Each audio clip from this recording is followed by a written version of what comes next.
हिंदू एक धोखा है। हिंदू कोई धर्म नहीं, ये लोगों के जीवन जीने की एक शैली है। हिंदू धर्म नाम का कोई धर्म नहीं है, बल्कि लोगों के जीवन जीने की एक कला। माननीय मोदी ने भी कहा हिंदू धर्म नहीं है। जिसे हम हिंदू धर्म कहते हैं वो कुछ लोगों के लिए धंधा है। सन 1931 की जाति जनगणना के आधार पर मात्र 3.5% ब्राह्मण है, 3% क्षत्रिय है, 1.5% वैश्य है। तीनों को जोड़ दिया जाए तो लगभग 7-8% होता है। यानी शेष तो बहुजन समाज है। तो 8% लोग अपने बलबूते पर सरकार नहीं बना सकते हैं। उन्होंने हमारी बहुजन समाज की ताकत को तोड़कर हिंदू के नाम पर करके बहका करके अपना उल्लू सीधा करने का काम किया। यानी वोट देने के लिए हम हिंदू, वोट के लिए अनुसूचित जाति, अनुसूचित जनजाति और पिछड़े वर्ग का व्यक्ति हिंदू, लेकिन सत्ता में बैठने के बाद हम हिंदू नहीं रह जाते। अगर सत्ता में बैठने के बाद भी ये हमें हिंदू मानते तो अनुसूचित जाति के आरक्षण को खत्म नहीं करते, अनुसूचित जनजाति के आरक्षण को खत्म नहीं करते, पिछड़े वर्गों के आरक्षण को खत्म नहीं करते। इसका मतलब है हिंदू एक धोखा है। और वैसे भी 1995 में माननीय सर्वोच्च न्यायालय ने अपने आदेश में कहा था हिंदू कोई धर्म नहीं, ये लोगों के जीवन जीने की एक शैली है। यही नहीं, जो सबसे बड़े धर्म के ठेकेदार बनते हैं, आरएसएस के प्रमुख मोहन भागवत जी ने भी कहा है, एक नहीं 2 बार कहा, हिंदू धर्म नाम का कोई धर्म नहीं है, बल्कि लोगों के जीवन जीने की एक कला। देश के माननीय प्रधानमंत्री जी ने भी कहा, माननीय मोदी ने भी कहा हिंदू धर्म नहीं है। और अभी 1-2 महीने पहले माननीय गडकरी जी ने भी कहा, एक मीडिया कॉन्क्लेव में कहा। लेकिन इन लोगों के कहने से किसी की भावना आहत नहीं होती है। अगर स्वामी प्रसाद मौर्य कह देते हैं हिंदू धर्म नहीं है, बल्कि एक धोखा है, और जिसे हम हिंदू धर्म कहते हैं वो कुछ लोगों के लिए धंधा है।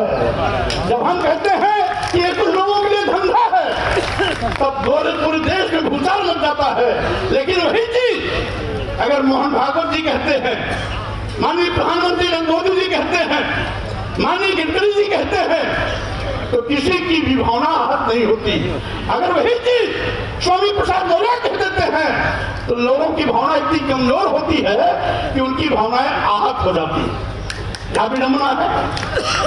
माननीय सर्वोच्च न्यायालय ने 1995 में कहा तो किसी भी धर्माचार्य ने कोई टिप्पणी नहीं की, लेकिन अगर वही चीज स्वामी प्रसाद मौर्य के मुंह से निकल जाती है तो पूरे देश में FIR की झड़ी लग जाती है। क्या विडंबना है। आखिर हम क्या कहते हैं? हम तो वही कहते हैं जो भारतीय संविधान कहता है।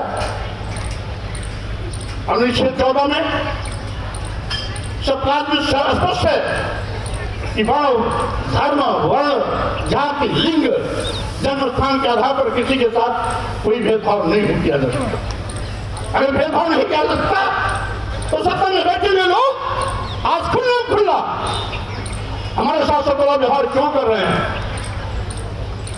आपके संविधान द्वारा दिया गया अधिकार छीनने का पाप क्यों कर रहे हैं? आरक्षण खत्म क्यों कर रहे हैं? संविधान को निष्प्रभावित क्यों कर रहे हैं? लोकतंत्र को खत्म करने का दुस्साहस क्यों कर रहे हैं?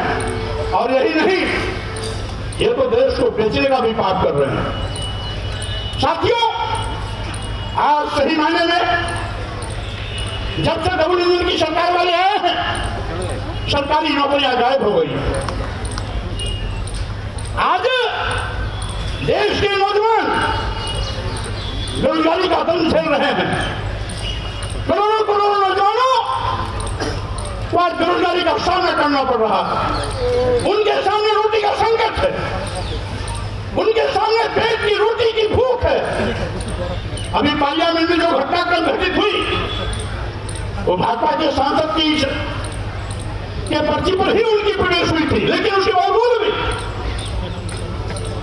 उन लड़कों ने जो भी किया सदन के अंदर और बाहर, ये हो सकता है तरीका उनका गैर कानूनी रहा हो, अलोकतांत्रिक रहा हो, संविधान की मर्यादा के विपरीत रहा हो, लेकिन जो बात उभर के आई है उसके आगे भी कहीं न कहीं बेरोजगारी रही है, उनके पेट की भूख रही है, वो रोटी की तड़पन रही है, जो पार्लियामेंट इस तरह से करने के लिए उनको मजबूर किया है। और इसीलिए मैं कहना चाहता हूं, आज ये हकीकत है कि आज देश का करोड़ों नौजवान बेरोजगारी के नाते दुखी है, पीड़ित है, रोटी की भूख से बिलबिला रहा है। मरता क्या न करता जब आदमी रोटी के लिए अंतिम सांसें लेता रहता है तो उसे कानून नहीं दिखाई पड़ता है।